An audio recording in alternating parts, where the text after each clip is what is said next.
ఇదిగోండి KG chicken 2-3 సార్లు బాగా కడుక్కొని పొయ్యి మీద పెట్టుకొని పసుపు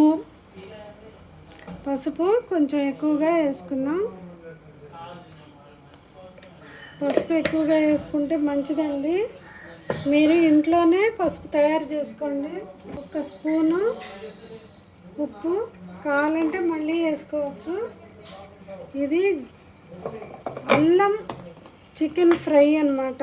ఓన్లీ అల్లం, జింజర్ చికెన్ ఫ్రై అంటారు కదా, అది. ఈ మాత్రం 2 స్పూన్ల అల్లం వేసుకోండి.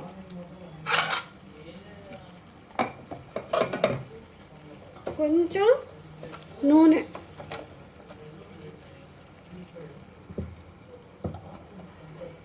ఇది ఇలా ఉడికిన తర్వాత ఇప్పుడు దీంట్లో నుంచి నీళ్ళు వచ్చిన తర్వాత అవన్నీ ఎవాపరేట్ అయిపోయి చికెన్ మొత్తం నీళ్ళు దీంట్లో అయిపోవాలండి. ఆ తర్వాత చూద్దాం. ఏది నీళ్ళు లేవుగా, ఈ ఉడికే కొంది నీళ్ళు వస్తాయండి. మనం ఇప్పుడు ఓన్లీ పసుపు, ఉప్పు, కొంచెం నూనె, మొత్తం అల్లం పేస్ట్ వేసుకున్నాం. పిసిని కొట్టేవారు వాటిదంతా. వెల్లుల్లి దీంట్లో వెయ్యరు, ఓన్లీ అల్లం పేస్ట్.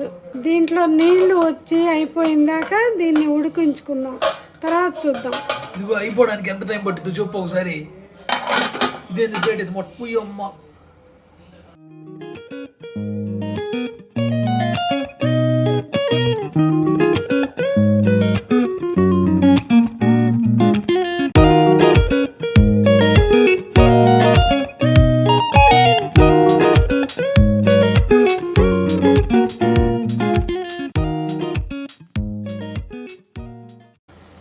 ఇదిగోండి, ఇలా చికెన్ ఉడుకుతున్న కొద్దీ ఇట్లా నీళ్ళు వస్తాయి. ఈ నీళ్ళన్నీ అయిపోయిన తర్వాత మటుకే మనం మళ్ళా దీన్ని కొంచెం వర్కౌట్ చేసుకోవాలి. కొంచెం పని ఉంటుంది. వర్కౌట్ అంటే జిమ్మా?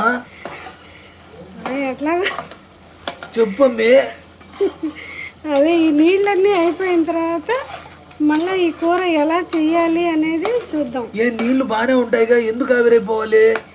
ఏంది ఆయన వెనకాల కిటికీ ఏంది అంట? నీ సువాసన వస్తుందండి. ఈ నీళ్ళన్నీ అయిపోయిన తర్వాత మనం దీంట్లో కారము, నీళ్ళు పోసుకొని ఉడికించుకోవాలి. ఇప్పుడు నీళ్ళు అయిపోయాయి, కారం వేసుకుందాం.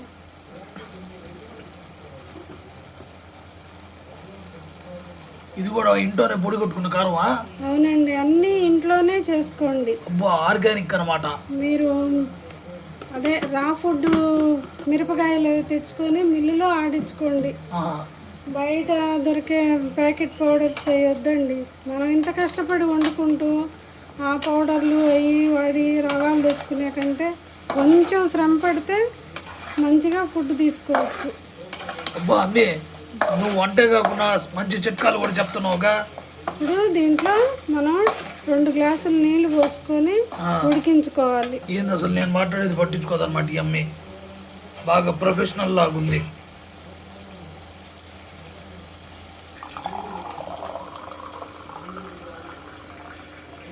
రెండు గ్లాసులు నీళ్లు పోసుకోవాలి. ఈ నీళ్ళన్నీ అయిపోయిందాక ఉడికించుకోవాలన్నమాట. ఈ నీళ్ళన్నీ అయిన తర్వాత చూద్దాం. ఏంది సినిమా చూద్దామా ఏంది?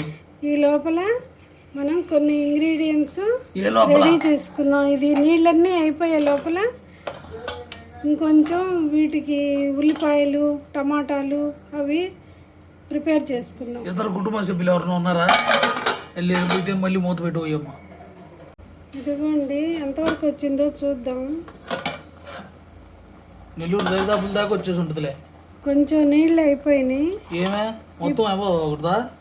ఇప్పుడు దీంట్లో టమాటా 2 టమాటా ముక్కలు కోసుకొని వేసుకోవాలి.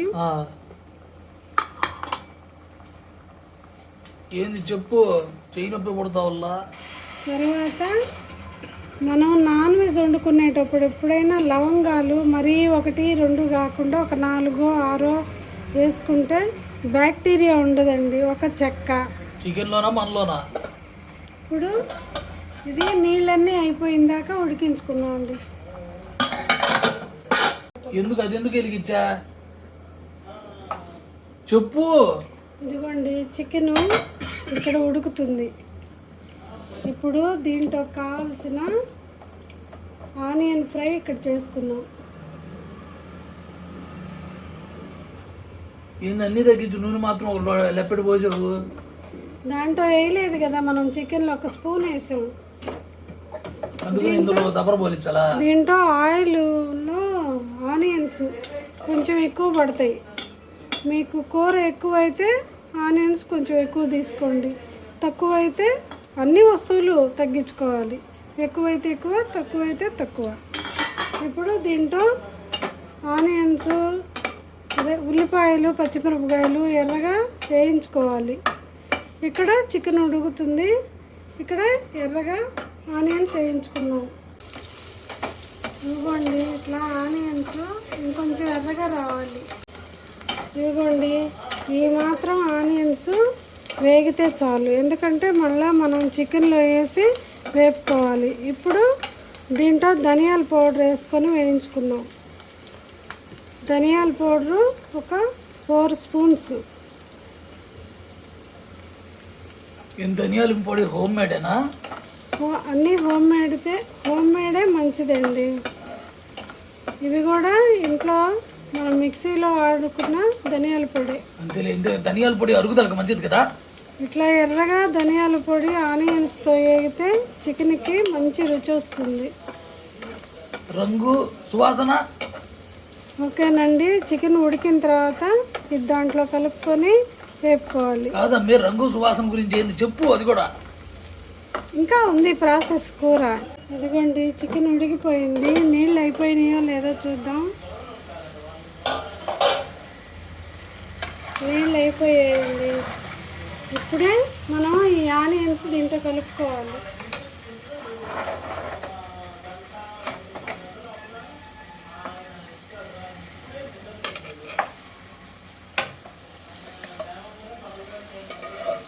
ఇప్పుడు ఈ ఆనియన్స్ దీంట్లో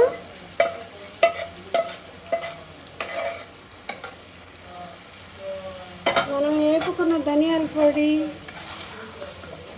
మిరపకాయలు, ఎర్రగడ్డలు దీంట్లో కలుపుకొని మంచిగా ఇదంతా డ్రై అయ్యే వరకు వేయించుకోవాలి.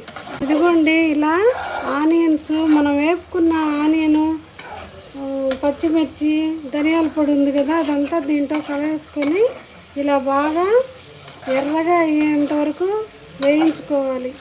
ఈ ప్రాసెస్లోనే 1 స్పూను మిరియాల పొడి, ఇది కరివేపాకు కొంచెం ఎక్కువగానే వేసుకోండి, చాలా బాగుంటుంది టేస్ట్.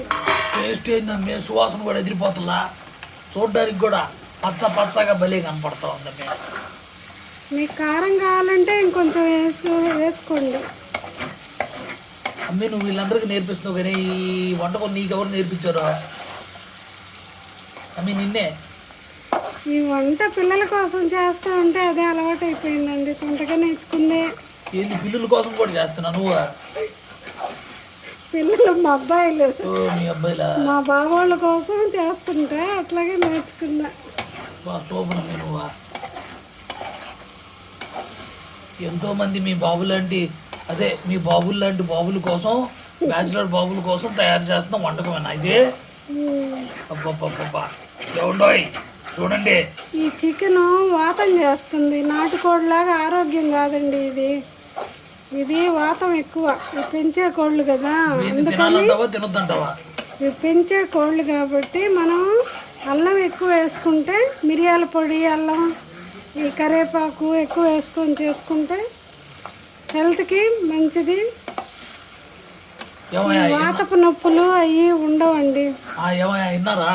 మా అమ్మ అయితే అలిసిపోయింది కానీ చెప్పలేక మాట్లాడుతుంది. ఇంతకీ విషయం ఏంటంటే, ఇటువంటి చికెను తినడం వల్ల వాతం ఎక్కువైపోయిందంట. మరి వాత సంబంధ రోగాలు దరిచేరకుండా ఇందులో అంత అల్లం ముద్ద, ఇంకా ఇతర కుటుంబ సభ్యులు అమ్మి చెప్పినట్టు మిరియాల పొడి ధనియాల పొడి వేసుకోవడం వల్ల వాత సంబంధ రోగాలు దరిచేరకుండా ఉంటాయి అని చెప్పి ఈ అమ్మి చెప్పుకుంటా ఉంది. మరి చూస్తున్న ప్రజానీకం అయితే ఈ అమ్మి చెప్పిన చిట్కాలన్నీ ఫాలో అయిపోండి. మీకు ఎంత డ్రైగా కావాలంటే అంత వేపుకోవచ్చు, కాకపోతే కొంచెం నూనె ఎక్కువ పట్టుద్ది. మాకైతే ఈ మాత్రం చాలు. మరీ డ్రై అయిపోయినా కూడా కసకసా ఉంటుంది. ఓకేనండి, ఇంతవరకు ఇలా వేపుకుంటే బాగుంది. ఓకేనండి, కూర రెడీ అండి. బా అమ్మే ఇదిగో యువర్స్ బబ్బా ఎంత రంజుగా రంగులుగా అదిగో ఒక పక్క మిర్చి, ఇంకో పక్క అదేంటది కరివేపాకు, ఇదంతా మిశ్రమం అంతా కలుపుకొని చికెన్ అయితే గుమగుమలాడిపోతా నాకు మంచి సువాసన వస్తూ ఉంది. దీనికి ఏమాత్రం ఆలస్యం చేయకుండా ఉడుకుడు కనంలో వేసుకుని తినేస్తాను. మీరు కూడా ఇది గబాన్ అయిపోయే వంటకమే కాబట్టి చికెన్ గబానీలు పట్టుకుని వచ్చి గబాన చేసేసుకొని ఉడుకుడు కనంలో వేసుకొని కుమ్మేసేయండి. తదుపరి వీడియో కోసం కింద సబ్స్క్రైబ్ చేసుకుంటే కదా ఒక పాలే అది వ్యవహారం. ఇక ఉంటాను, మళ్ళీ తగులుకుంటాను.